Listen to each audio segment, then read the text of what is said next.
సంవత్సరాలుగా రాష్ట్రంలో దళితులపైన దాడులు ఏ విధంగా జరిగాయో చూశారు. అవన్నీ మీకు తెలిసిన విషయాలే. ఈ నియోజకవర్గంలో కూడా ఏ విధంగా దళితులపైన దాడులు జరిగాయో మీ అందరికీ ఒకసారి చెప్పదలుచుకున్నా. మెక్కవోలు మండల ఎస్సీసీఎల్ అధ్యక్షుడు, తెలుగుదేశం పార్టీ అధ్యక్షుడు జోషిబాబు గారు, ఆయన మాజీ సర్పంచ్ కూడా, ఆయన ఇంటికి అక్రమంగా కంచె వేశారు. అక్రమంగా కంచె వేస్తే వారం రోజుల పాటు ఆ కంచె తొలగించిన పరిస్థితి ఏర్పడింది.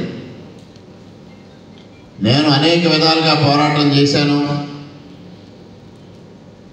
పోలీసులపైన, అధికారులపైన, రెవెన్యూ అధికారులపైన ఒత్తిడి తీసుకొచ్చా. అనేక ప్రయత్నాలు చేసిన తర్వాత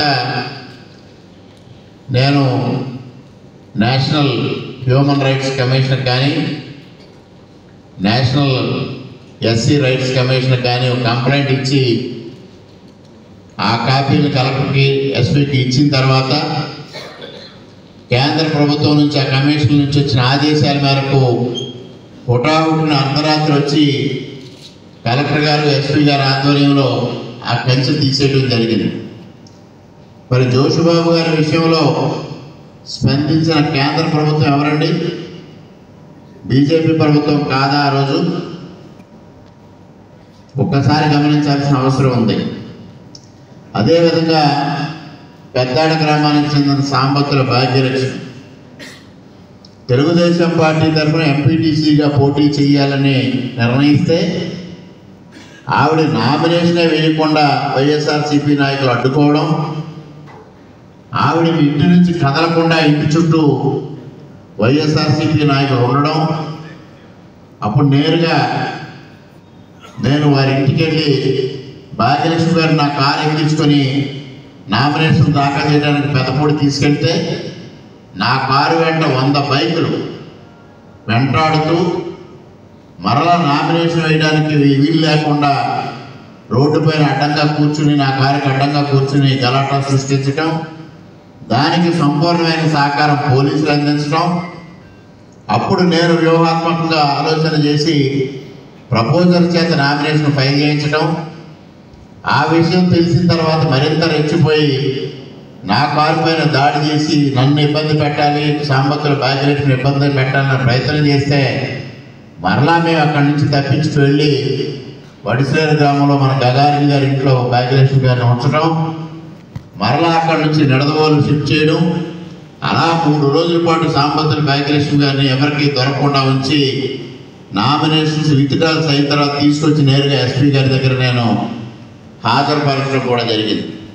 మరి వైఎస్ఆర్సీపీ నాయకులు ఒక దళిత మహిళని నామినేషన్ వేయకుండా అడ్డుకోవడం దేనికి సంకేతం అని ఈ సందర్భంగా నేను ప్రశ్నిస్తా ఉన్నా. ఇవాళ కబుర్లు చెప్పే వ్యక్తి ఆ రోజు ఆయన నేతృత్వంలో కాదా ఈ కార్యక్రమం జరిగింది అనేది ఒక్కసారి మీరందరూ గుర్తు చేసుకోవాల్సిన అవసరం ఉంది. ఇవాళ రాష్ట్ర వ్యాప్తంగా సంచలనం సృష్టించిన డ్రైవర్ సుబ్రహ్మణ్యం హత్య. డ్రైవర్ సుబ్రహ్మణ్యం దేవురండి, గొల్లల మామిడాడ అనంతబాబు ఎమ్మెల్సీ హత్య చేస్తే ఇవాళ ముఖ్యమంత్రి గారు పక్కన కూర్చుంటాడు. మన పక్క నియోజకవర్గంలో శిరోమండనం 28 సంవత్సరాల క్రితం శిరోమండనం జరిగి ఇవాళ కోర్టులో శిక్ష పడితే ఆయన పక్క నియోజకవర్గంలో అభ్యర్థిగా పోటీ చేస్తారు. ఇది అధికార పార్టీ చేస్తున్న నిర్వాకాలు. అదేవిధంగా మనకి ఇళ్లపల్లి గ్రామానికి చెందిన తన్నీరు రాఘవ్ గారి కుటుంబం ఏమిటంటే వాళ్ళు చేసిన తప్పు, అక్కడ పంచాయతీ ఎన్నికల్లో తెలుగుదేశం పార్టీ ఓడిపోతే తణుకు శ్రీధర్ పోటీ చేసి ఓడిపోవడం.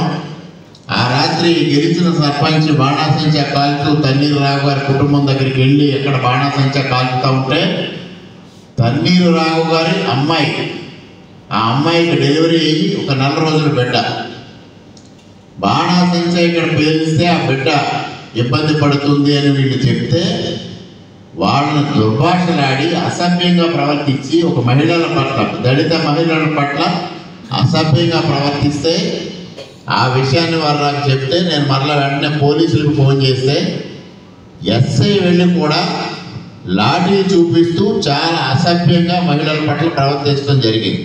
ఎంత దారుణం అంటే అసలు సభ్య సమాజం అసహించుకునే విధంగా మహిళల పట్ల లాఠీ చూపించి ఆ రోజు ఎస్ఐ వాసు దుర్మార్గంగా ప్రవర్తించడం జరిగింది. ఆ రాత్రి మరల నేను అక్కడికి వెళ్ళడం, మరుసటి రోజు మేము పోలీస్ స్టేషన్ దగ్గర ధర్నా చేయడం, దాన్ని కూడా నేషనల్ హ్యూమన్ రైట్స్ కమిషన్ దృష్టికి తీసుకెళ్ళడం, దాని మీద విచారణ జరగడం, ఇన్ని కార్యక్రమాలు జరిగితే ఆ విషయంలో కూడా మరల మా అందరిపైన కేసులు పెట్టారు.